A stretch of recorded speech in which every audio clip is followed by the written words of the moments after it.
Okay, so here we are, famous Teja and Dr. V, and we decided to combine talks number 7 and number 8, which is talking about the Functional Neurological Disorder Society and looking into the future. And we invited two people, Jennifer and Tanya.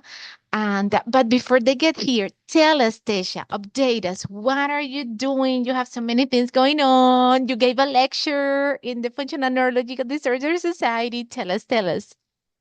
Yes, we were just catching up and realized we might want to record this part. I don't know, I feel like I have a lot of things going on. Dr. V and I both just attended the FND Society conference in Baltimore, which was really inspiring to see a lot of research being done. Um, I always leave feeling very inspired.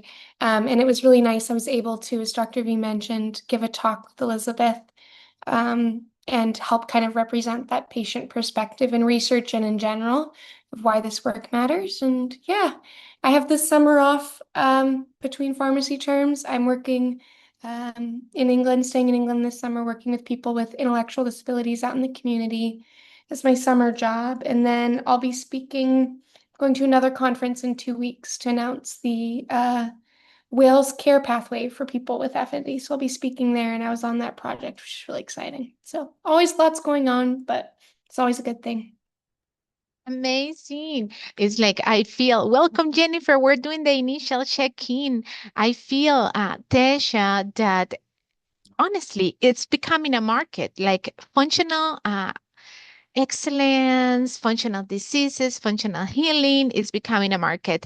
I just want to position myself right there with you, shoulder to shoulder, and tell you, remind you that ayahuasca has evidence on neuroplasticity and neurogenesis. So we should study this medicine for people with intellectual disability, maybe the ones that are not so severe.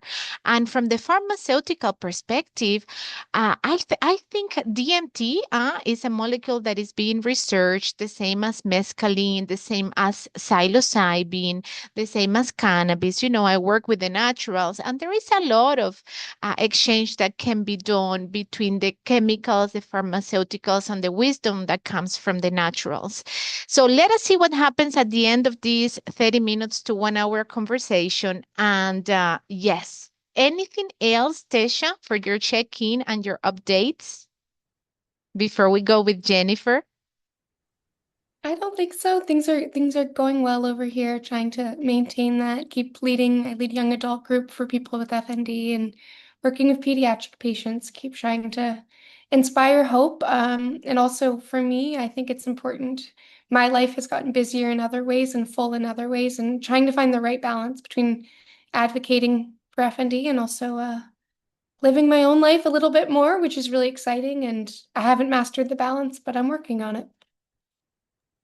Yes, yes. For pediatrics, I think I am the only one working on prevention. Okay, so we're doing illness, functional illnesses prevention and early intervention starting in schools. So again, shoulder to shoulder for us, future projects.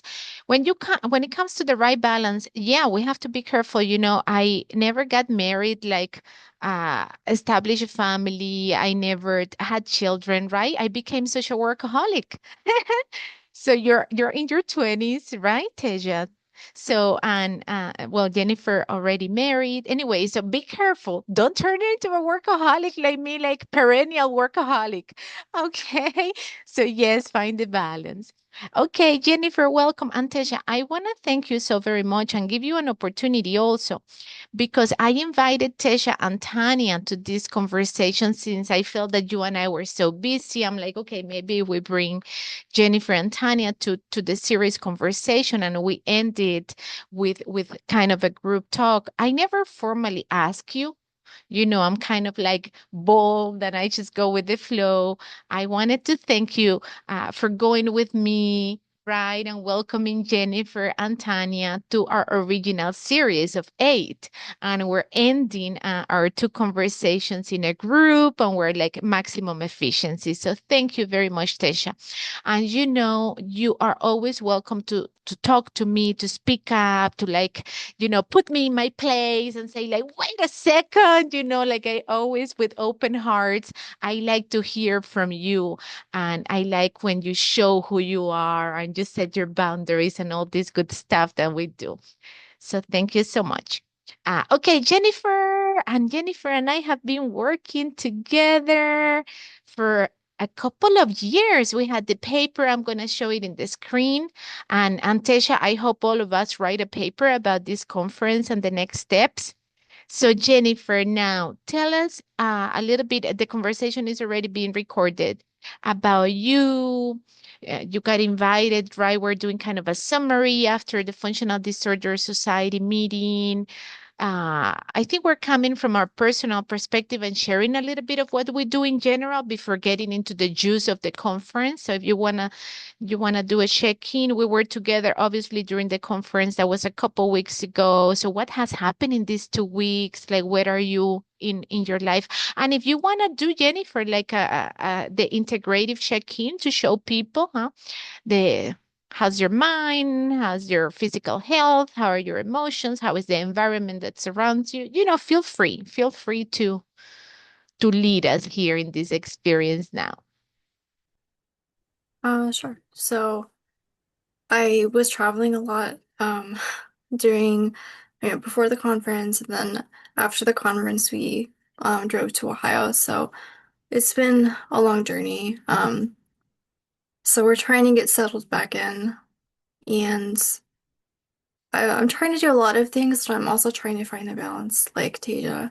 Um, I work with the FNDS newsletter, so the next series, I'm considering what I'm going to talk about for the the next newsletter. And so I was thinking about maybe focusing on how the research and the presentations were really focused on like how it can help improve patient-centered care, or like kind of like experiential expert, or like the patient experiences that should lead F&D care. And still trying to figure out how it's going to work, but I think that's a good approach to talk about, what we learned at the conference, how we can take it away as professionals, but also people who are like me and Tasia, we're still in school, we're trainees. Um, yeah, other than that, I'm just trying to get back into the critique group that I'm part of. It's kind of slow in the process, and I did reach out to some of the special interest groups for the society, and also pediatrics and education committees. So I'm trying to figure out if that's a good place for me to be. But I'm also trying to be aware that I can't take too much on. So that's like it's great that I have all these opportunities, but it's also really overwhelming because there's too many and I can't do everything. Um, yeah. Amazing. Yes, kids, right, is something that is really interesting as all because we cannot keep going like this, right? We cannot keep going with our children having all sorts of functional symptoms. So that's nice.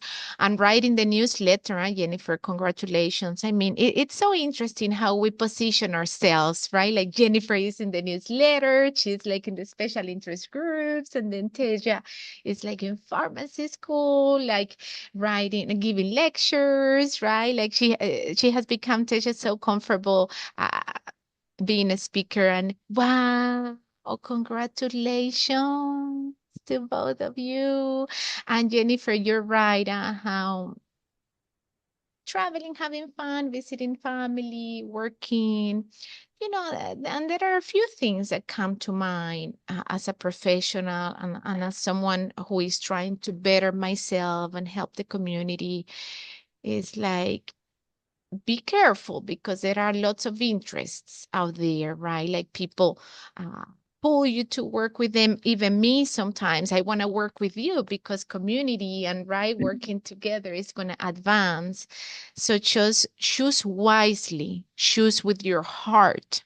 Your heart will never fall into the trap of another one. Follow your body, follow your intuition, follow your sensations. These things cannot be manipulated by me or by any other professional that is in their 40s, 50s, 60s, 70s and want to use your young force. You are powerful. Okay.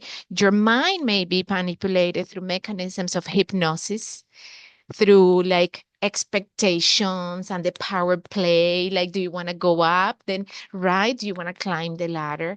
That's fine. Huh? Your mind will scrutinize that.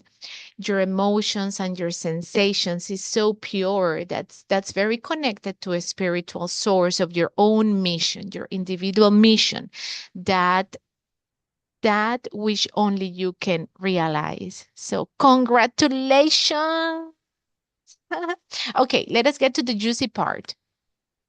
Now, according to what Teja and I had decided for number 7 was the Functional Disorder Society meetings. And I guess Teja, and correct me if I'm wrong, but we wanted to talk about the 2024, right? We never discussed the 2024 society. Jennifer, I don't know if you were in the 2024 meeting in Italy, right? In Verona. But what Jennifer and I did together with Catherine, which was a presenter at the time, we wrote a paper, a summary paper, and then I'm going to post other videos in YouTube reading the paper for those who like to read. And then Tesha, you and I were supposed to talk. So let us all open the conversation. Say whatever you remember about the paper, whatever you remember about the conference, the 2024, and let's do a little comparison with 2026, like a little summary of 2024, a little summary of 2026.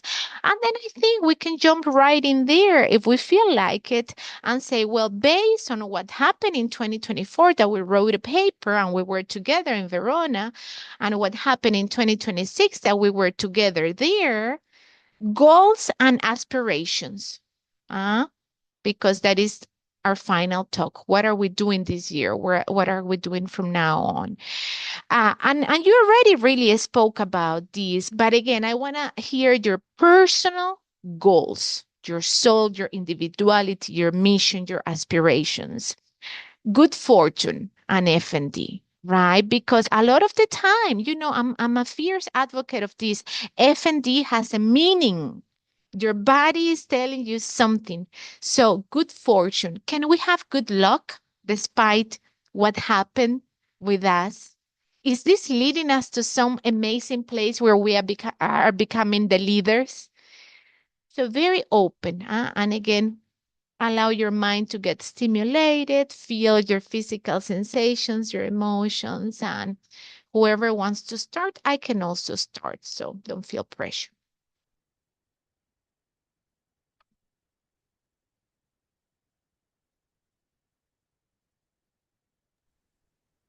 I guess I can start if that works for both of you.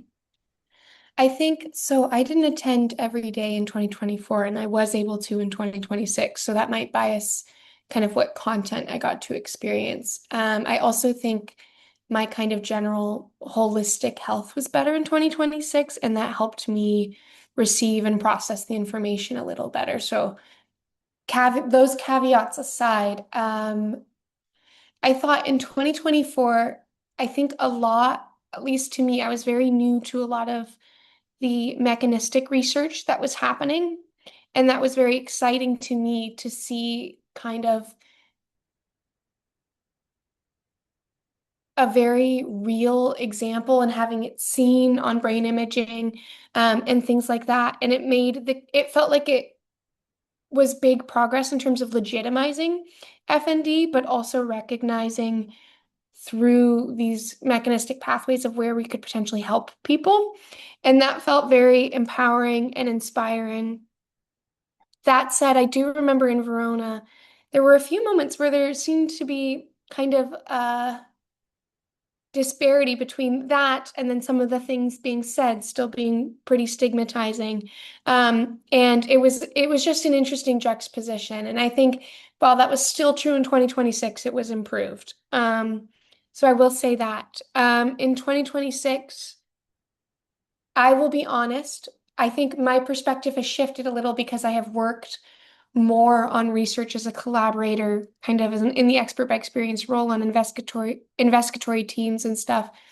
And something that feels really important to me now that, for the past few decades, we've been laying the groundwork for that mechanistic understanding is kind of why are we still so focused on that and haven't really updated or evolved treatment recommendations. And I thought that that was interesting to see the start of in Baltimore, and to see people presenting on that. And I think that's another area of more hope, right? Because once we understand kind of how and why symptoms are happening, although it's not the same for everyone, that can give hope for how to start to individualize treatment and to get more treatment options. Um, I think it felt parts of Baltimore felt a little repetitive when there is so much information out there that I felt like some really important information was really highlighted, and I'm not trying to minimize the importance of that information, but there was so much new research and things to talk about and discuss with FND that it felt a little overemphasized, and I would have loved to see a more diverse perspective of ways in which we can be talking about FND, destigmatizing FND. I do think there were less kind of stigmatizing things said, although there's always room for improvement there. But I do think in general, I did leave feeling inspired, but also that, again, that mechanistic perspective was a little overemphasized, and we need to start moving the needle towards how that can actually be used to help people rather than just understand the condition. Yes, yes, definitely, definitely. I wrote down some things to highlight holistic, right?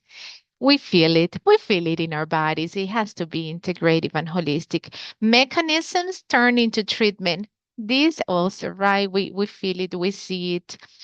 It's very encouraging for patients. It's like, hey, stigma is decreasing. Hey, there is so much evidence. Like, feel empowered. Like, I have this program of social reintegration where patients like go back to working. I mean, we're creating these associations. We're buying all over the world. We're like becoming share stakeholders in the the natural psychedelic treatments. It's like patients, come on, have fun, join us, right? Let's go to Colorado. Let's travel the world.